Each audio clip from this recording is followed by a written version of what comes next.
Aleluia, graças a Deus. Meus irmãos, graça e paz do Senhor Jesus. Peço ao Senhor nosso Deus que abençoe a sua vida, abençoe a sua alma, te encha de paz na presença dEle. Louvado seja Deus, nós estamos aqui para mais uma ministração. Deixa eu ver aqui o tempo, está aqui. Vamos prosseguir na nossa caminhada no livro de Josué, criando em nós um perfil. Eu tenho repetido isso em cada ministração, que não é um estudo bíblico apenas, mas um perfil que Deus quer criar em nós, em mim e em você. Você deve orar e dizer: Deus, cria em mim o perfil do valente, porque o valente é aquele que ajuda o povo a conquistar a terra. Lembre-se que nós estamos em Josué capítulo 1, aonde Josué, agora encarregado de colocar o povo em Canaã, ele chama os príncipes e ele chama os valentes, cada um para a sua participação. Eles têm parte nessa conquista, porque eles são líderes para os demais. Estamos observando o perfil dos valentes. A palavra chama alguns homens de valentes, e eles têm um perfil, e é justamente este perfil que lhes dá o título de valentes. Quando você atinge o perfil que nós estamos ensinando aqui, então entenda, você está na posição de um homem valente, de uma mulher valente, que está na igreja para conduzir muitos à vitória. A Bíblia fala lá no livro de Hebreus que Jesus Cristo ele veio para conduzir muitos à glória. E você sabe que Deus pode te usar para conduzir muitos à glória? Que a palavra glória é uma palavra polissêmica, muitos significados. E um dos significados é a posição. Deus quer que você conduza muitos filhos a uma posição de glória, a um estado não mais de derrota, mas agora de vitória, de bênção, de poder. Essa é a 10ª ministração sobre Josué, sobre o perfil dos valentes. Eu creio que seja a 4ª ministração, e o título que nós vamos falar hoje é a influência dos valentes. Amém? Deus te abençoe. Deixa eu fazer uma oração pelas nossas vidas e pela palavra. Pai, nós oramos a Ti agora, no poder, na unção e debaixo do sangue do Senhor Jesus. Chegamos à Tua presença para pedir espírito de sabedoria, de revelação, de inspiração, que o Senhor nos fale pela Tua palavra, que o Senhor nos ajude por meio dela a chegar ao perfil que o Senhor quer ver em nós, o perfil do salvo, o perfil do cristão e o perfil de um valente, de um ministro nas mãos do Senhor. Abençoa meus irmãos que estão nas suas casas acompanhando esse ensino. Seja bênção na vida deles, haja uma mudança, uma transformação de todos aqueles que participam desse estudo, e o Senhor possa usá-los para grandes coisas na terra, em nome do Senhor Jesus. Amém. Glória a Deus. Por ser um estudo, de vários passos, eu estou apenas citando que estamos em Josué capítulo 1. Você sabe das ministrações anteriores que nós vemos ali no versículo 14, Josué chamando valentes e solicitando a eles que guerreiem em favor dos irmãos deles, para ajudar os irmãos deles a conquistarem a terra prometida, para que então toda a nação pudesse então provar a bênção de Deus e conquistar a promessa que Deus havia dado a eles. Na ministração de hoje nós vamos ver que os valentes, um do perfil dos valentes, é que são homens que causam influência. Guarda essa palavra no seu espírito, influência. E o valente aqui é um paralelo para nós.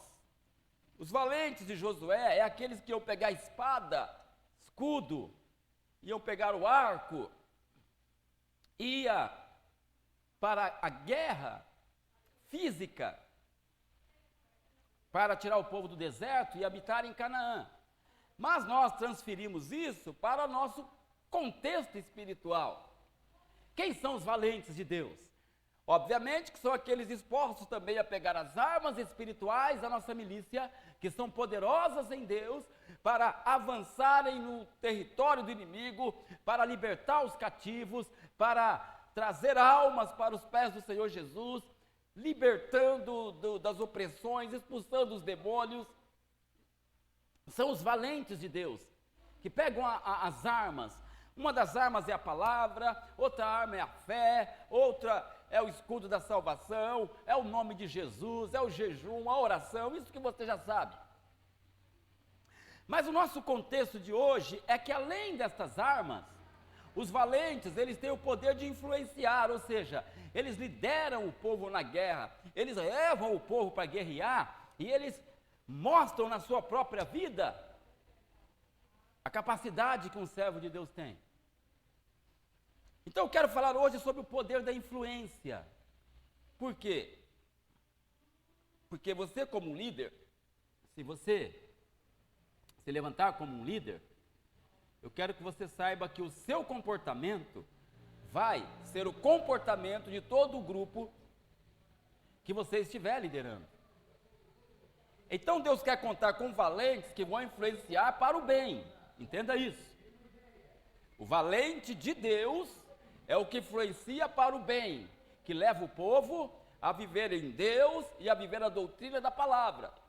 Tem pessoas que são até valentes, mas não para Deus. Porque eles trabalham de forma contrária, eles influenciam, mas para o mal. Eu vou dar exemplos disso na palavra, somente falando de forma agora aqui genérica, o poder da influência, seja para o bem, seja para o mal. Mas veja o poder da influência, primeiro para o mal. Provérbios capítulo 22, e versículo 24 e 25, o texto diz assim: não te associes com o iracundo, nem andes com o homem colérico. Iracundo e colérico é quase um sinônimo, né? Pessoas que contendem, que arrumam confusão, que defamam, quer ir para a briga, ou seja, tem um comportamento carnal, animal e diabólico. E a Bíblia fala que pessoas com esse perfil vão para o inferno, não é? O iracundo sem causa. O texto prossegue. Ele está dizendo, não ande com o homem que tem esse perfil. Por quê? Versículo 25. Para que não aprendas as suas veredas, ou os seus caminhos, o seu modo de vida, e assim enlaces a tua alma. Veja aí, meus irmãos, que o texto está claramente dizendo a nós sobre o perigo de andar com certas pessoas, que têm o poder de influenciar. Não é uma verdade absoluta que todo mundo que você andar, você vai ser igual a ele. Claro que não, porque você é uma pessoa de opinião própria. Mas nós podemos também rejeitar o texto. O texto fala sobre tomar cuidado com aqueles que têm o poder de influenciar, aqueles que têm o poder de mexer com a mente da pessoa, e você acaba agindo como aquela pessoa age. Coloque agora essa pessoa numa posição de liderança. Aí vem o perigo. Porque todo mundo olha para o líder reconhecendo ele como um homem de Deus. Então o que ele fala, todo mundo tem por verdade. Todo o comportamento dele, todo mundo acha que é um exemplo. E Deus quer que realmente líderes influenciem, esse é o objetivo.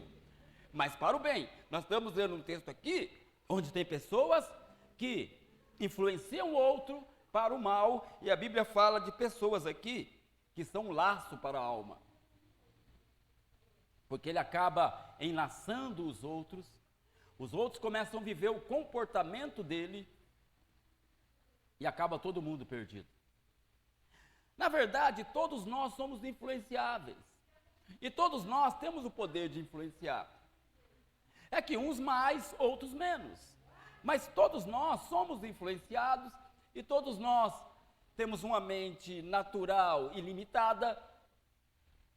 Dependendo das muitas informações que nós recebemos, nós podemos ser enganados.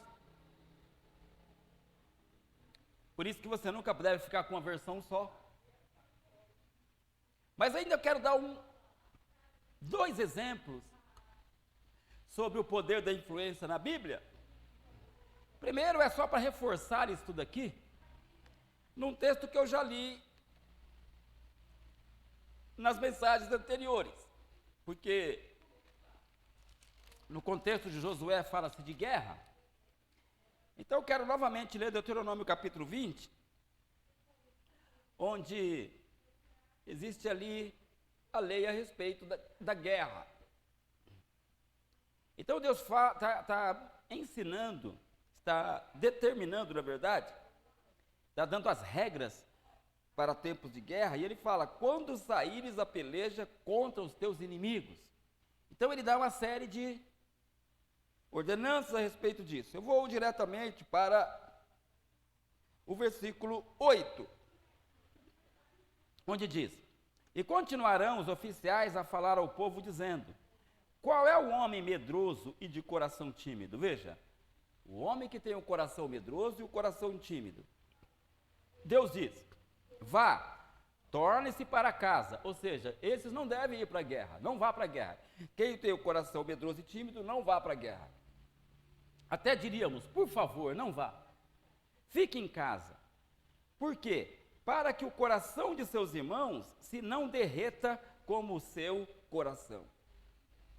Deus está aqui novamente num texto dizendo que o ser humano tem o poder de influenciar o outro. E se ele é um covarde, ele é um tímido, essa covardia e essa timidez vai ser transmitida ao outro. Aí imagina agora um tempo de guerra, todos os soldados com medo, timidez e covardia. O que ia acontecer? A derrota era certa. Então Deus está dizendo: por favor, seja seletivo.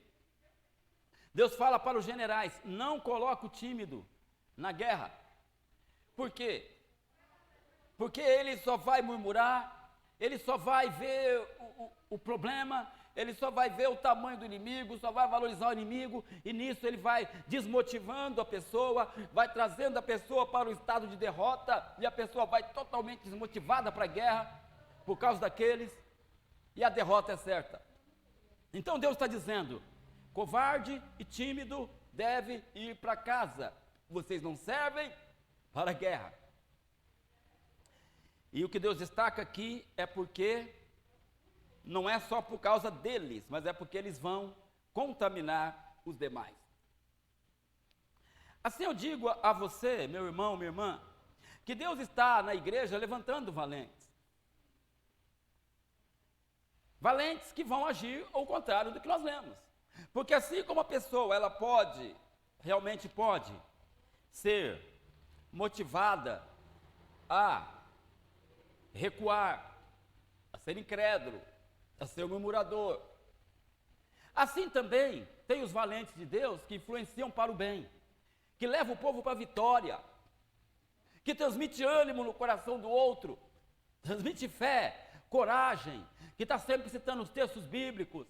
O valente é aquele que pega alguém desanimado e fala para ele: olha, maior é o que está em nós, lembra que está escrito, e a pessoa fala: ah, é verdade, então o Senhor está conosco nessa guerra, vamos. O valente é aquele que fala: escuta, não é na nossa força que estamos aqui no nome do Senhor Jesus, e vamos para cima, hoje vamos ganhar alma, hoje vamos orar, hoje vamos repreender o inimigo, o Senhor é conosco. Essa é a postura do valente. Aí o coração do outro que está um pouco desanimado, ele vai se animando. E o valente continua citando o texto e continua mostrando ousadia na própria vida dele. E sabe o que acontece? Ele levanta uma equipe de pessoas ousadas. É assim que nós precisamos de uma equipe aqui nessa igreja. Pessoas valentes, homens e mulheres valentes, que vão não trazer desânimo para o outro, mas vai levantar uma equipe poderosa que vai agir na fé.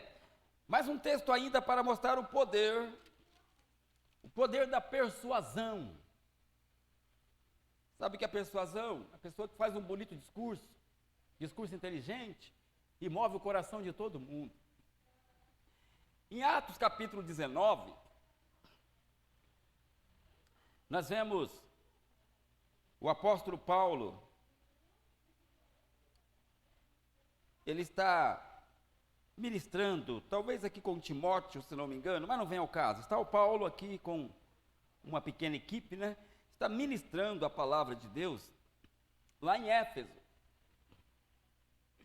E a pregação do evangelho em lugares de idolatria, obviamente que vai mexer com os incrédulos. Então, eu quero que os irmãos prestem atenção como que uma multidão é guiada por poucas palavras. Veja só, Atos 19, 23 diz assim: Por este tempo, houve grande alvoroço acerca do caminho,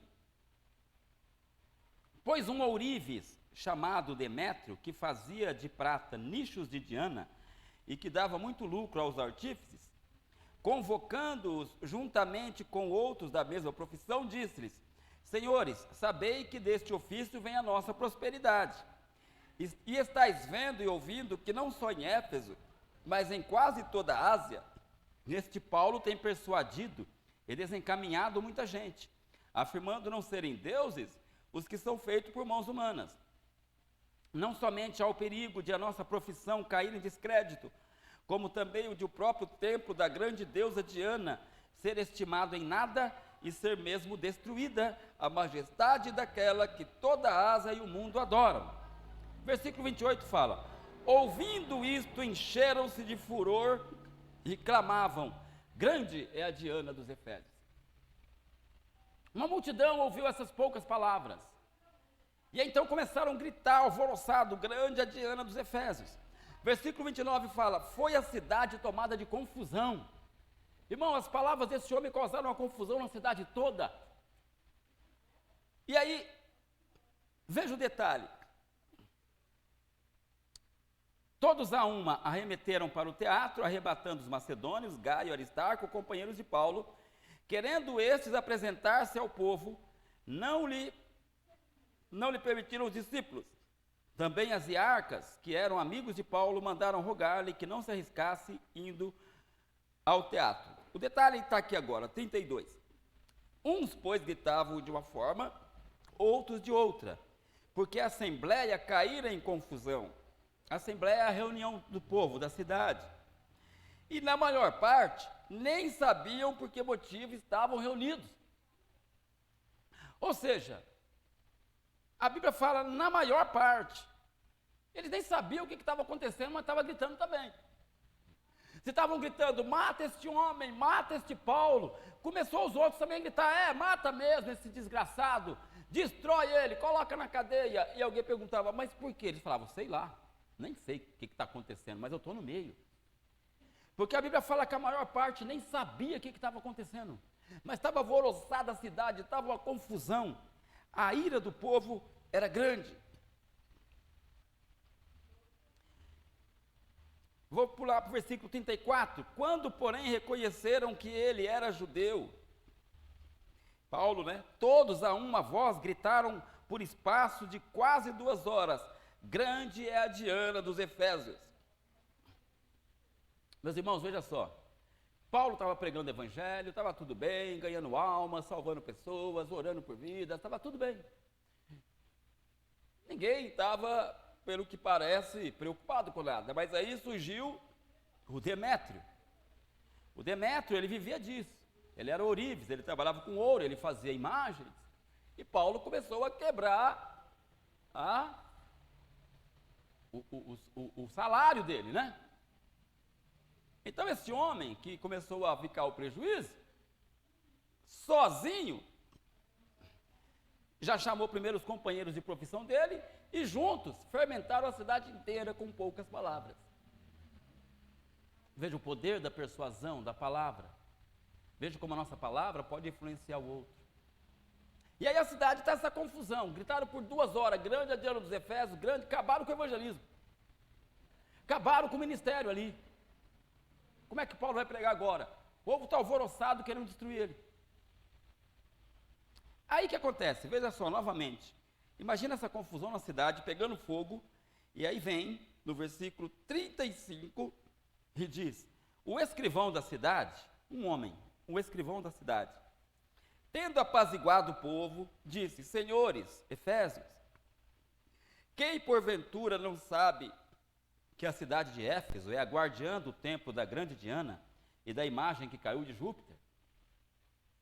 Ora, não podendo isso ser contraditado, convém que vos mantenhais calmo e nada façais precipitadamente. Porque esses homens que aqui trouxeste não são sacrilégios, nem blasfemam contra a nossa deusa. Portanto, se Demétrio e os artífices que os acompanham têm alguma queixa contra alguém, há audiências e procônsules que se acusem uns aos outros. Mas, se alguma outra coisa pleiteais, será decidida em assembleia regular. Porque também corremos perigo de que por hoje sejamos acusados de sedição, não havendo motivo algum que possamos alegar para justificar esse ajuntamento. E havendo dito isto, dissolveu a assembleia. Veja aí, aquele povo que estava alvoroçado, destruindo, fazendo barulho na cidade, gritando. Um homem falou com eles por alguns minutos e a Bíblia fala que acabou toda a confusão. Perceberam aí? O povo escuta uma coisa e age de acordo com o que ouviu. Aí vem outro, fala outra coisa, aí o povo também age de acordo com o que o segundo falou. Meus irmãos, na realidade, nós que somos do bem, somos corretos, pregamos o evangelho verdadeiro, devemos sim usar o poder da influência, da palavra, do argumento justo, para pregar o evangelho verdadeiro e para motivar o coração do outro a agir conforme nós agimos, a crer de acordo com o que nós cremos, a confiar em Deus da forma com que nós confiamos. E é este perfil de valente que eu estou ministrando para vocês. Você sabe que na igreja tem muita gente motivada por causa de outro que o influenciou a isso. E na igreja tem muita gente desmotivada, tem muita gente até desviada por causa da fermentação que ouviu. Aqui nesse ministério tem um grupo assim, todas as igrejas têm, de pessoas que só trabalham para fermentação. Ele vê o erro do pastor, vê o erro da pregação, vê o erro do grupo de louvor, vê o erro da hora do culto e vai fermentando, fermentando, fermentando até desviar o coração do outro. Coisa maligna, diabólica. Deus vai pedir conta a respeito desses. Pessoas que trabalham para o mal, usam o poder da persuasão para o mal, também são valentes. Porque o valente tem o poder de influenciar. E eu estou usando o termo bíblico de valente por causa de Josué. Mas sabe, esses são os valentes do diabo. Dentro da igreja, infiltrados, são os valentes do diabo. Vamos deixar esse de lado, repreendê-los em nome de Jesus e vamos trabalhar o perfil do valente de Deus. Estamos aqui para falar do valente de Deus. Aquele que vai, de repente, se eu como pastor te chamo para ser um valente da igreja, eu falo, irmão, eu quero contar com você, porque você vai liderar um grupo de 10 pessoas. Aí você fala, 10 pessoas, quem são esses, pastor? Quando eu te dou a lista, você fala, pastor, esse grupo aqui está tudo desviado, misericórdia. Eu falo, exatamente. Estão todos na carne, povo contencioso, povo murmurão. Mas aí você mesmo me fala, mas deixa comigo, pastor, porque eu vou influenciá-los para a sã doutrina. Eu vou motivá-los na fé. Eles vão aprender comigo. Eles vão caminhar comigo. É isso que você quer? 10 pessoas para andar comigo? Eles vão andar comigo. Eu vou conduzi-los, vou chamar eles para ir para o monte, vou chamar eles para fazer vigília, eu vou reunir eles com a palavra, vou orar por eles, vou impor as mãos nele, eu vou transmitir fé, coragem, ousadia, eles vão ver a fé que eu tenho e eles vão ser como eu. É isso que nós queremos da igreja. Nós queremos da igreja justamente, e é isso que a Bíblia pede para os obreiros, que sejam uma influência para a vida do outro.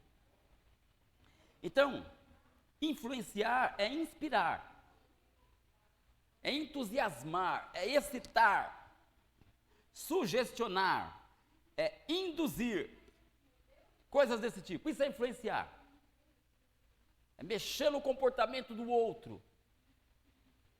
A pessoa pode estar caído, desanimado, quase desviado, mas com a sua influência, com o seu ensino, comportamento, com o seu exemplo, essa pessoa caminhando com você, ela vai provar uma mudança poderosa na sua vida. Então, valente, quem é o valente? O valente é aquele que leva o povo a uma ação. O valente leva o povo à ação. Eu até diria, ou à reação. O valente é aquele que pega todo mundo caído, desanimado e fala, opa, vamos levantar, vamos lá, vamos para cima, vamos se levantar, vamos orar, vamos buscar, vamos jejuar, vamos mudar essa história. Esse é o valente. Todo mundo, opa, tá bom, estou aí, estou junto. Então, meus irmãos, pensa bem. Pensa bem que tem pessoas que trabalham para destruição, mas tem outros que trabalham para a vida. Nós estamos falando de Josué, e eu vou lembrar você, Josué e Calebe. Eu vou falar de Calebe. Calebe era um valente. E ele tentou transmitir o seu ânimo para a nação de Israel, para que ela pudesse entrar na terra prometida, 40 anos antes do que o que nós estamos vendo aqui em Josué 1. E os irmãos sabem o que aconteceu, já conhecem a história, que o povo se acovardou, vieram com um relatório negativo, mas a Bíblia fala que Josué disse assim, Calebe falou assim, versículo 30, então Calebe fez calar o povo perante Moisés. Por quê? Porque estavam todos murmurando, estavam todos reclamando, estavam infamando Moisés, queriam lixar Moisés, estava aquela confusão. Calebe primeiro fez igual fez aquele homem lá que nós lemos em Atos. Fez calar todo mundo. Calma aí, gente, parou. E aí ele disse, eia, subamos e possuamos a terra, porque certamente prevaleceremos contra ela. Então, Calebe começou a transmitir aqui palavras de encorajamento para o povo. Calebe falou assim, não senhor, gente, não façam isso, hoje é o dia da nossa vitória, é hoje que vamos possuir a terra, é hoje que nós vamos mudar a nossa vida, vamos que vamos, a vitória é nossa, nós vamos prevalecer, Deus é conosco. E você sabe que Josué também entrou ali, junto com Calebe, e falou, olha, nós vamos devorar esse inimigo como se devora pãozinho, o terror de Deus está sobre eles, Deus é conosco, eles não estão amparados por Deus, nós estamos, a vitória é nossa, vamos lá. Irmão, isso é a postura do valente. Quer ser um valente? Pegue a fé que você tem e transmita para o outro. Pega a ousadia que você tem e transmita para o outro. O problema, meus irmãos, é que não apenas Josué e Calebe estavam nessa posição de príncipe e valente. Tinha mais 10. E os 10 também tinham a mesma, vamos dizer, aceitação desses dois. Então prevaleceu a maioria. Toda a nação ouviu os 10. E aí, veja o resultado. Influenciados para a incredulidade. Influenciados para a murmuração. Influenciados para a rebeldia. Queriam matar Moisés e Arão. Deus se indignou tanto desse povo, que Deus falou, agora, por cada dia que vocês espiaram a terra, vocês vão viver aqui, no deserto. Se tivesse ouvido Josué e Calebe, os valentes de Deus, que encorajaram para a vitória, teriam 40 anos desfrutando da terra boa, que manda leite e mel. Mas ouviram os valentes que eram incrédulos. Eu estou colocando valentes aqui que na verdade são medrosos, mas eu só estou colocando a questão do título, daqueles que influenciam, ouviram a influência negativa. Mas eu quero que você pense na postura, só estou te dando exemplo. O que é o valente? É aquele que fala, vamos embora que nós vamos ter a vitória. Vamos encarar esse problema porque Deus está conosco. Vamos orar porque quem ora tem resposta. Vamos jejuar porque quem jejua recebe vinho novo. Vamos invocar o nome de Jesus, porque esse nome está acima de todos os nomes. Deus é maior que a doença, Deus é maior que a morte, Deus é maior que os demônios, Deus é maior que o diabo, Deus é maior que tudo. É isso que valente fala. E então a pessoa fica refletindo, daqui a pouco ele se encoraja, ele se anima e ele vai para a conquista, porque ele foi animado por alguém. Eu te peço, se você está disposto a isso, então você deve se candidatar à obra, ao ministério, a ser um líder de um GCC, que vai animar 10, 15, 20, 5. Agora, se você é um derrotista, um murmurão, eu até digo a você, se você não acredita neste ministério, eu digo a questão local, mas essa ministração vale para todo o corpo de Cristo, eu sei, mas estou falando local aqui. Se você não acredita no seu pastor, se você não acredita na igreja, se você não acredita no chamado desse ministério, então, por favor, não cometa a desonestidade de querer ser um obreiro só para nos trair, para transmitir incredulidade no coração do outro, desconfiança, acusando. Já fomos muito acusados nessa igreja. E aí essas acusações são fermentações. Tem muita gente desviada porque foi fermentado. De pessoas que nós confiamos para um cargo, mas usaram o título, usaram a posição que tinha para justamente fazer o que fez esses 10. Para duvidar do chamado de Moisés, de Arão, fermentar o povo para a derrota. E tem pessoas, agora eu te digo, desviadas, porque fica ouvindo a murmuração de muitos. Se você quer ser um obreiro, seja fiel. Porque você deve influenciar para o bem, inspirar fé. Deus, Ele tem na palavra diversos dons. Juntando todos os dons, seria 21. Dos dons ministeriais, dos dons espirituais e os dons de Romanos, lá no capítulo 7. É o 7, né? 7 ou 6, sei lá. E eu tenho um estudo aqui, feito por mim mesmo, tá bom? Desculpa, irmãos, eu vou pegar o texto para não deixar a referência errada. Acho que é Romanos 12, não é isso? É Romanos capítulo 12, tem mais uma lista de dons. Entre estes dons mencionados aqui, existe o dom da exortação, que está no versículo 8. O que exorta, faça-o com dedicação. Deus fala de pessoas aqui que têm o dom de exortar. E exortar é justamente o que nós estamos falando.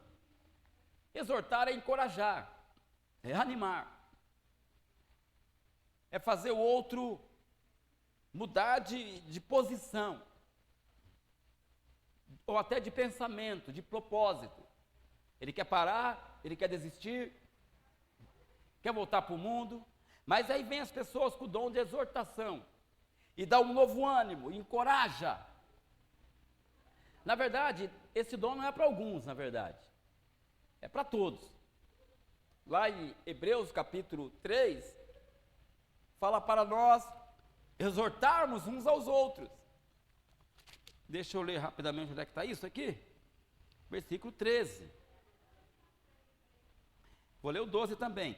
Tende cuidado, irmãos, jamais aconteça haver em qualquer de vós perverso coração de incredulidade que vos afaste do Deus vivo. Pelo contrário, exortai-vos mutuamente cada dia, durante o tempo que se chama hoje, a fim de que nenhum de vós seja endurecido pelo engano do pecado. Então ele fala que nós devemos exortar um ao outro, isso é, dar ânimo um ao outro, encorajar um ao outro, não deixar o outro desanimar. Quando você vê o irmão desanimado, não vai lá ajudá-lo a desanimar mais, mas vai lá dar ânimo, fala, irmão, vamos prosseguir, né? Vamos prosseguir, Jesus está voltando, falta pouco, a nossa vitória está próxima, e se tivermos que morrer, os apóstolos morreram também, profetas foram perseguidos, a luta não é fácil mesmo, Jesus não negou, no mundo tereis aflições, o caminho é apertado, a porta é estreita, nós não fomos enganados, estamos numa caminhada aqui, vamos prosseguir. Exorte, exortar é dar ânimo, é o que os valentes fazem. Então veja só, vou dar exemplo aqui de pessoas que usavam este dom, ou esta capacidade, para ser bênção na vida do outro.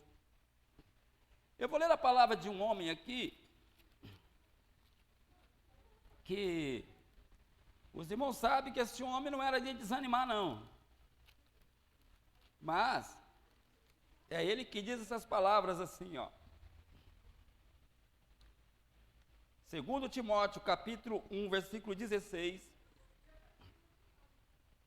Conceda ao Senhor misericórdia à casa de Onesíforo, porque muitas vezes me deu ânimo, nunca se envergonhou das minhas algemas. Antes, tendo ele chegado a Roma, me procurou solicitamente até me encontrar. O Senhor lhe conceda naquele dia achar misericórdia da parte do Senhor. E tu sabes melhor do que eu quanto serviço me prestou ele em Éfeso. Veja que Paulo fala que Onesíforo, muitas vezes, não foi pouca, muitas vezes me deu ânimo, me encorajou. Muitas vezes ele me exortou, ele me fortaleceu. A palavra grega aqui fala de tudo isso. Fala de fortalecer o outro. Fala de dar ânimo ao outro. Às vezes, vamos imaginar Paulo aí cansado, porque Paulo sofreu demais, você sabe, pelo Evangelho. Paulo apanhou muito, Paulo foi muito injustiçado. Imagina o Paulo um dia, não querendo parar, porque Paulo nunca pensou em parar. Mas imagina ele simplesmente, quem sabe, um desabafo, mostrando cansaço. E aí veio Onesíforo, e injetou ânimo em Paulo. E animou Paulo, e Paulo fala, me deu ânimo, me encorajou. Irmão, estou falando do apóstolo Paulo. Quem de nós, então, não precisa ser encorajado pelos outros? E como é bom ouvir uma palavra de ânimo, irmão. Como é bom quando a gente ouve assim, pastor, estou com você. Pastor, conta comigo nesta obra. Pastor, está difícil, mas nós estamos aí, a mudança vai vir. Pastor, é para orar? Você sabe que comigo você pode contar. Meus irmãos, quando o pastor escuta isso, isso traz um grande ânimo, porque ele percebe que não está sozinho. E assim é o pastor, assim é o presbítero, assim é o evangelista, assim é o diácono, assim é o profeta, assim é o apóstolo, e assim é todos os irmãos no geral, os líderes do grupo de louvor. Pessoa que só recebe acusação, ofensa, só desmotiva. Uma pessoa que recebe palavra de encorajamento, meus irmãos, há um comportamento, uma mudança de comportamento muito grande. E Paulo está aqui, ó, louvando a Deus por causa de Onesíforo, porque muitas vezes deu ânimo a ele. A Bíblia também fala de um homem chamado Barnabé. Lá no capítulo 4 de Atos dos Apóstolos, ele é mencionado, um homem que era natural de Chipre. E o nome dele significa, na verdade, o nome real, vamos primeiro para o nome. O nome real dele era José. Mas esse homem, ele tinha uma característica na vida dele. Ele era justamente como Onesíforo. Ele era um homem que exortava, que animava, um homem que, se ele fosse o líder de grupo, por exemplo, ele colocava todo mundo na fé, na ousadia, na coragem, ele colocava todo mundo e o fogo acendia. Por causa dessa característica dele, começaram então a chamá-lo de Barnabé, porque Barnabé significa filho da consolação ou filho da exortação. E essa expressão, filho de, é na verdade um semitismo, né, ou hebraísmo, que é uma forma deles expressarem lá nessa região, ali de Israel, né? É um hebraísmo. Então, filho de significa uma pessoa que é hábil para aquela determinada coisa. Então, filho da exortação significa um homem hábil para exortar os demais. Veja como Deus usa, meus irmãos, as pessoas nesse dom. Deus quer usar todos nesse dom. Porque eu posso estar desanimado hoje. Aí eu preciso que você me ajude, me exorte. Amanhã você está desanimado porque alguma coisa aconteceu. Aí eu que estou bem agora, vou lá te exortar. Deus, Ele quer que todos nós exerçamos isso. Barnabé era o filho da exortação, filho da consolação. E esse termo, então, eu estou falando que essa expressão filho de é por causa da característica que a pessoa demonstra. Então a Bíblia fala, por exemplo, sobre filhos da paz, em Lucas 10, 5 e 6. Jesus fala sobre Se alguém for filho da paz, então deixa sobre ele a sua paz. Agora, o que é um filho da paz? É um homem que, por estar em Cristo agora, ele vive a paz do Senhor. Ele vive convertido pelo Senhor, então é chamado de filho da paz. Da mesma forma que se chama também filhos da luz. Lá em João 12, 36, em Tessalonicenses, 1 Tessalonicenses, capítulo 5, versículo 5, fala que nós somos filhos da luz. Então, por que filhos da luz? Porque nós andamos na palavra, que é a luz, não andamos em trevas, não andamos mais na escuridão do pecado. Então, nos dá esse título, filhos da luz. E aí você vê Judas sendo chamado de filho da perdição. A perdição não tem filho, né? Mas é filho da perdição por quê? Porque ele caminha na perdição. É a vida dele, caminhou rumo à perdição. E aí até a expressão filhos do diabo que Jesus fala, não é porque o diabo gera filhos, o diabo não tem poder de gerar filhos, mas o comportamento humano, Jesus fala, vocês são filhos do diabo, porque agem como ele. Estou dando apenas exemplos, meus irmãos, dessa expressão, filho de. Então, Romanos 9,8, Gálatas 4,28, fala que somos filhos da promessa. Somos filhos de Abraão, Gálatas 3,7, por quê? Porque nós somos da fé, como Abraão, que foi o primeiro a ser destacado nessa questão da fé. Então, nós somos filhos de Abraão, não é porque literalmente somos filhos de Abraão, mas herdamos algo que primeiro se viu em Abraão. Temos até a expressão filhos da ira, Efésios 2,3. Por que filhos da ira? Não nós, né? Misericórdia. A Bíblia fala que os desobedientes, os rebeldes, que não querem saber do Evangelho, são filhos da ira. Porque vão herdar a ira de Deus futura, quando Deus julgar a humanidade. Assim nós temos então esses exemplos, né? Inclusive, eu abro um parênteses para dizer que quando Paulo chama Timóteo de meu filho na fé, chama até a igreja, vocês são meus filhos, também é hebraísmo, que alguns têm se aproveitado disso para se colocar numa posição na igreja, só porque são pastores, apóstolos, então fala, eu sou pai espiritual de vocês, está na Bíblia, e aí exagera nesse assunto, e não é assim, meus irmãos, nós somos filhos de um monte de coisa, como eu li para vocês aqui. Então, se eu usar a expressão, vós só sois meus filhos, é um hebraísmo, simplesmente porque vocês acompanham o meu ministério. Louvado seja Deus. Então, exortar, meus irmãos, nós estamos falando sobre exortar aqui agora, que é tudo sinônimo, né, da postura do valente, aquele que influencia e leva o povo a uma ação. Glória a Deus. Barnabé era assim, o nome do homem era José, mas começaram a chamar ele de Barnabé. Por quê? Porque se dependesse de Barnabé, ninguém ia desanimar. Se dependesse de Barnabé, ninguém ia ficar para trás. Se dependesse de Barnabé, ninguém ia voltar para o mundo. Ele era de exortação, ele era animoso, ele transmitia ânimo, coragem e fé na vida das pessoas. Glória a Deus por isso. Então, exortar, vou continuar aqui só na definição, vai ficar até repetido como eu falei, mas é para pegar o contexto aqui, tá? Exortar é motivar o outro a prosseguir, é fazer com que perseverem, não desistam, mas avancem apesar das lutas e dificuldades. Exortar é insistir para que os outros sigam a direção que lhes foi dada por inspiração divina. Assim, temos como exemplo de exortação os servos de Naamã, que insistiram com ele para que ele mergulhasse 7 vezes no Jordão, como Eliseu o mandou fazer. Veja só, meus irmãos, este homem chamado Naamã, que era um general de guerra, ele era leproso,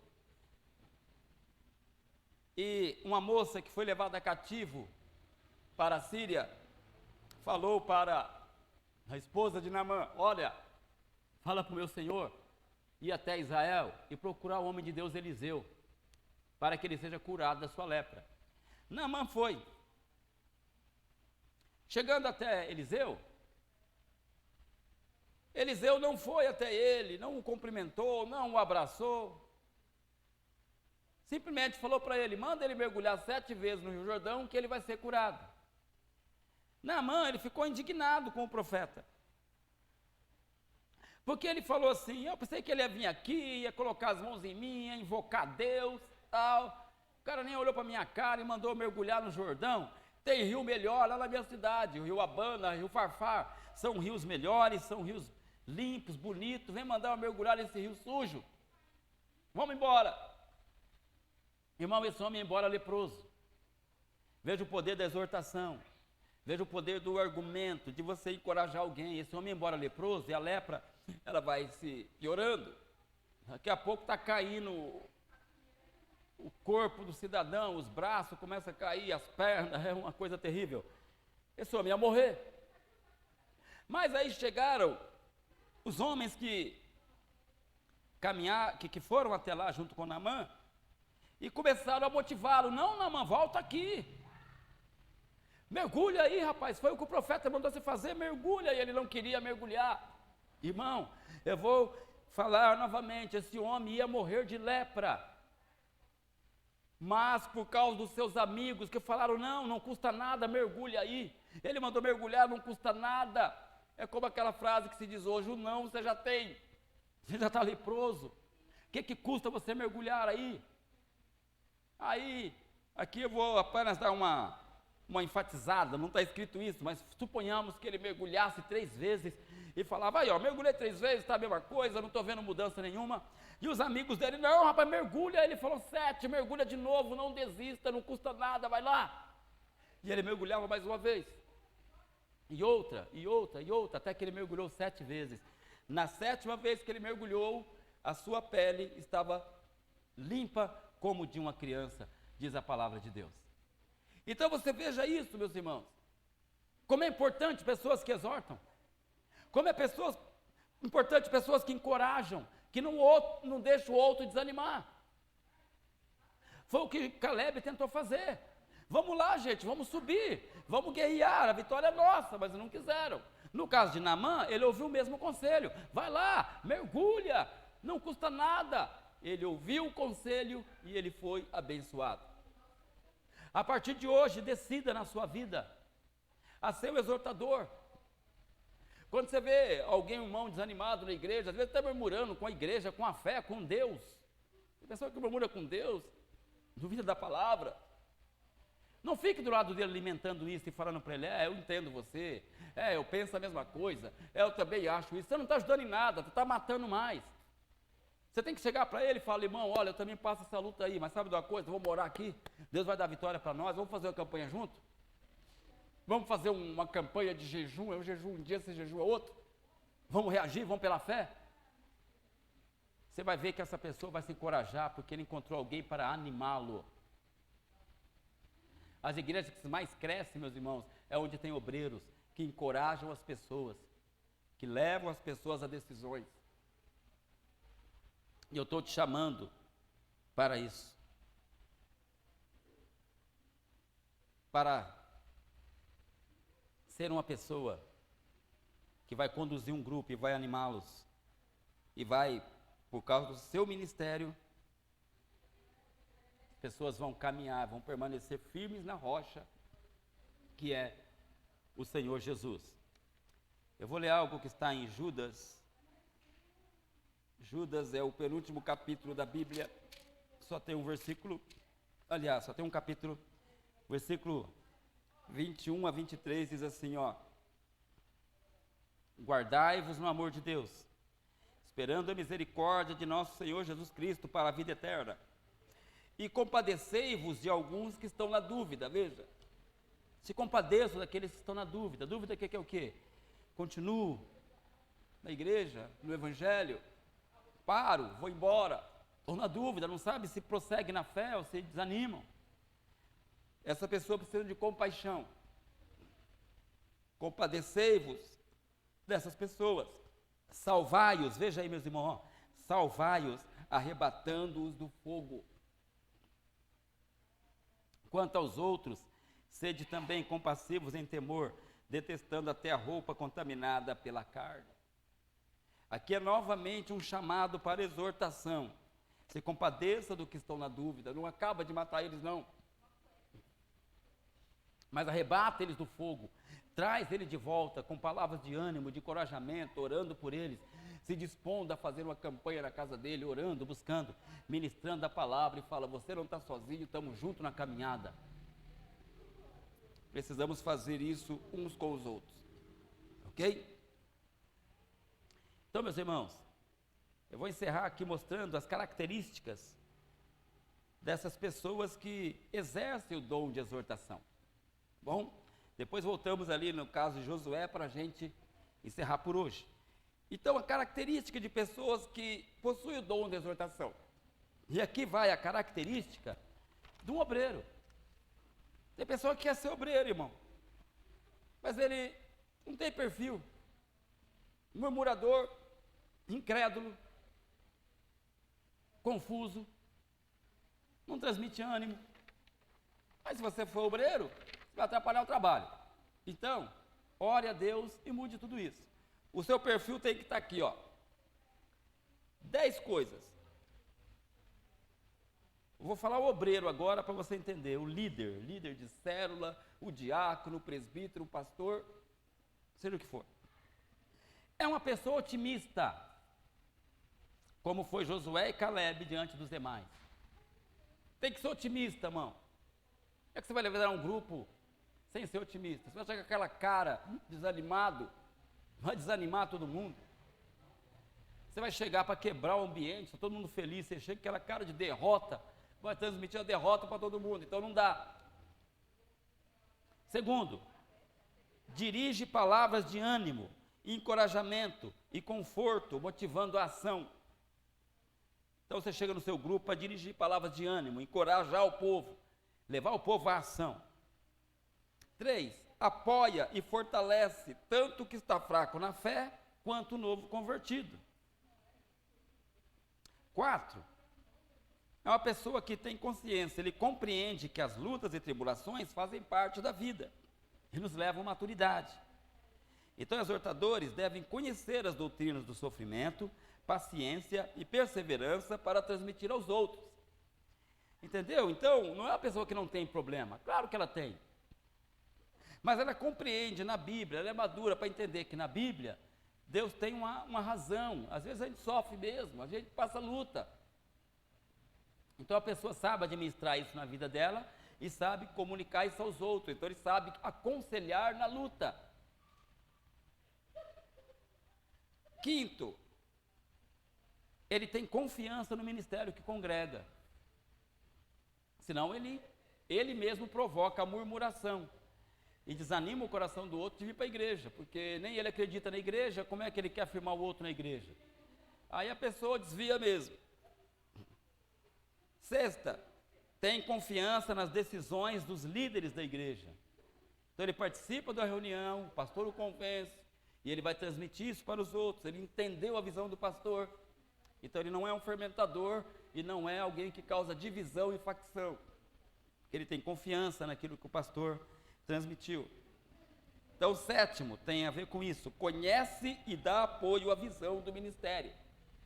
Conhece e dá apoio à visão. Ele apoia a visão do pastor, do líder. E todo mundo anda em unidade. Porque uma coisa que destrói a igreja é a falta da unidade. É a divisão. Destrói a igreja. E quem causa divisão, geralmente são obreiros. Porque eles influenciam os seus grupos. Então o obreiro e o pastor têm que estar em sintonia. E é na reunião que são decididas as coisas. Então, o líder, ele conhece e ele dá apoio à visão do ministério. 8, ele é um pacificador. Porque ele vê pessoas com contenda, com murmuração, com desconfiança, ele chega lá e ele pacifica as coisas, ele conversa e ele ali é o instrumento de Deus para trazer luz ao entendimento daquela pessoa. 9 perfil, ele é o intercessor, ele vai orar pelo grupo dele. Não somente ficar encorajando e mandando fazer, mas ele está aí. As pessoas estão debaixo da cobertura dele, ele é o intercessor, ele está orando para que Deus fortaleça aqueles. 10, ele é paciente. Paciente por quê?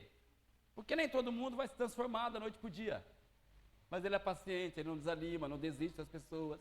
Ele escuta, às vezes, 10 vezes a mesma reclamação, a mesma coisa, mas ele é paciente, ele abraça, ele ora e ele continua intercedendo, buscando, sem abrir mão das pessoas. Porque às vezes as pessoas têm problemas sérios, feridas na alma, pessoas que têm dificuldade de caminhar por causa do seu histórico de vida. Então a gente não pode só acusar, a gente tem que entender, tem que compreender, tem que ser um braço, um apoio. É isso que Deus espera da liderança deste ministério e de qualquer outro ministério. Eu, como pastor, quero contar com você para você ser um valente junto comigo.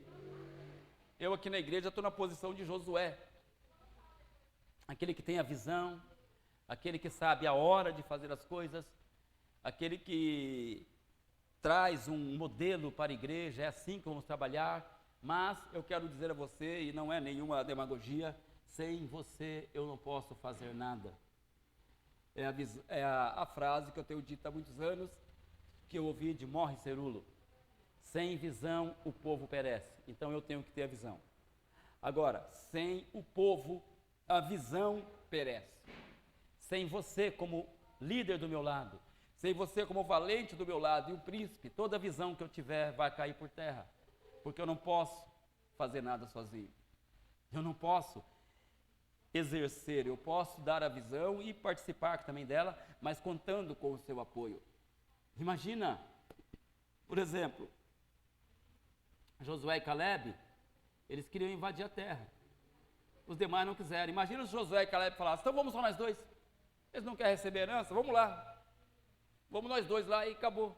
O que ia acontecer? Não ia dar certo. Assim, quando o pastor tem uma visão e não pode contar com a sua liderança, porque o povo não concorda, eu não sei o quê, que aquela confusão, nunca a gente sai do lugar. Então eu queria que você entendesse que nós temos reuniões justamente para estabelecer a visão, para discutirmos. Nem sempre a pessoa concorda de imediato com o pastor, mas aí a gente vai chegar juntos na reunião, a gente vai chegar junto a um consenso. E o que acontece é que depois de decidido, então vamos honrar. Não é no grupo que você tem que murmurar, não é com os irmãos, é na hora da reunião. Depois, vamos trabalhar a visão que foi estabelecida. E aí, você é um valente, porque você está levando o povo para viver a visão de Deus para esta igreja. Josué pôde contar com os valentes, irmãos. Josué pode contar com os príncipes.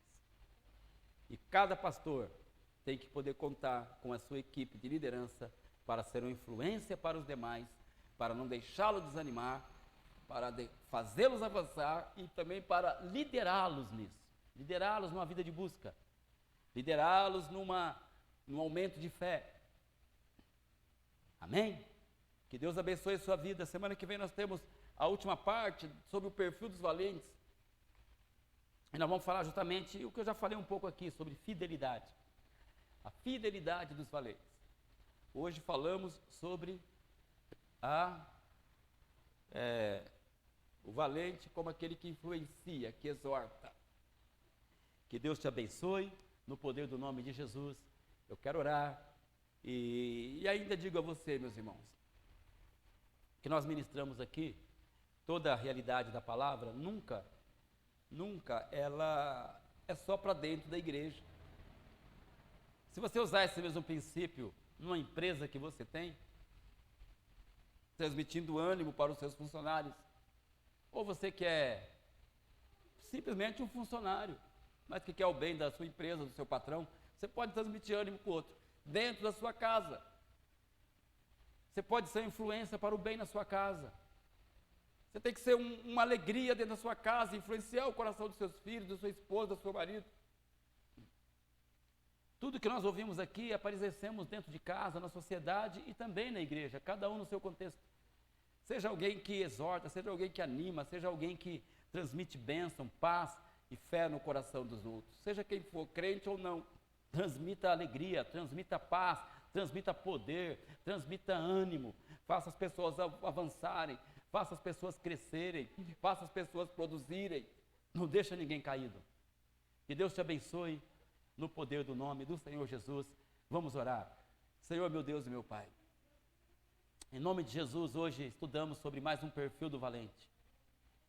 Gera em nós esse perfil, Pai, daqueles que vão transmitir ânimo, daqueles que vão transmitir coragem, daqueles que vão transmitir ousadia, daqueles que vão inspirar a fé, daqueles que vão ensinar a oração, que vão ensinar a jejuar, que vão ensinar a busca, a autoridade, a posição espiritual que temos.